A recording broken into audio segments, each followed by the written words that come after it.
इस बतख ने चुपके से अपना अंडा मुर्गी के अंडों के साथ रख दिया और फिर वहाँ से चुपके से धीरे धीरे निकल जाती है। बात। थोड़ी देर बाद मुर्गा और मुर्गी पार्टी करके निकलता है और अंडों को उठा के चेक करता है।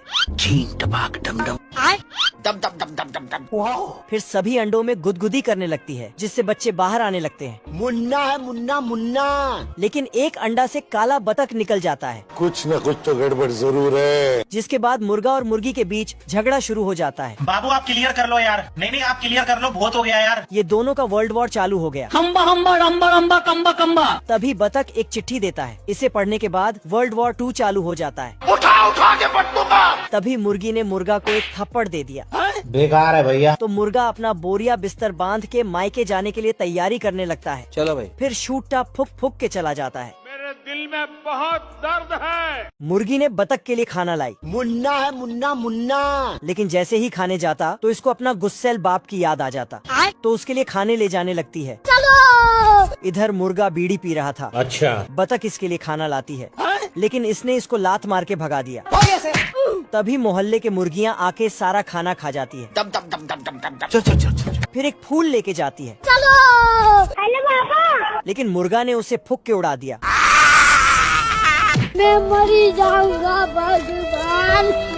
बतख दुख में एक खत लिखती है और उस खत को मुर्गे के टांग में लटका के चली जाती है। साला ये दुख का खत्म नहीं होता बे। अपनी दुख भरी जिंदगी से दूर जाने लगती है। तभी दूसरे बच्चे उसे रोकने लगता है ऐसा मत करो मेरी जान। पर बतख नहीं रुकता अरे बाप रे क्या कर रहे हो तुम? और पानी में कूद देती है। मुर्गा ने जैसे ही खत देखा ओ भाई ये क्या है? फिर उसे निकाल के पढ़ने लगता है। पढ़ने के बाद इसको पता चलता है कि मैं मुर्गा नहीं बल्कि गधा हूँ। मुर्गा दौड़ के जाता है बात। और उसके पीछे मुर्गी भी। यहाँ आते ही बच्चे बोलता है ये क्या हो गया? भगवान। तभी इधर से बतख निकलती है।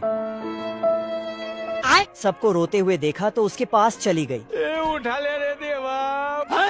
इधर आ ना मेरा बच्चा, तू इधर आ। लेकिन मुर्गा और मुर्गी के बीच झगड़ा अभी भी जारी था तो बतख ने दोनों का दाढ़ी आपस में बांध दिया।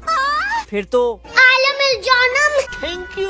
ये मुर्गा आया और अपनी पहली बीवी के अंडे को नाप तोल करने लगता है। लेकिन एक अंडा छोटा निकल जाता है तो मुर्गी को बहुत सुना देती है। तुम्हें शर्म है? कुछ शर्म आया है? मैंने कुछ नहीं किया। फिर अपने दूसरी बीवी के पास गया तो उसके अंडों से बच्चे बाहर आ रही थी। हेलो पापा। लेकिन एक अंडा से बच्चा बाहर नहीं आ रहा था तो इसने छिलका हटाया तो काला बतख निकलता है क्योंकि कुछ समय पहले बतख के ऊपर शिकारियों ने हमला कर दिया था। अभी बता दे भाई। इसलिए भागते भागते आके बात। मुर्गी के अंडों में छिप जाती है। बाल बच गया रे देवा।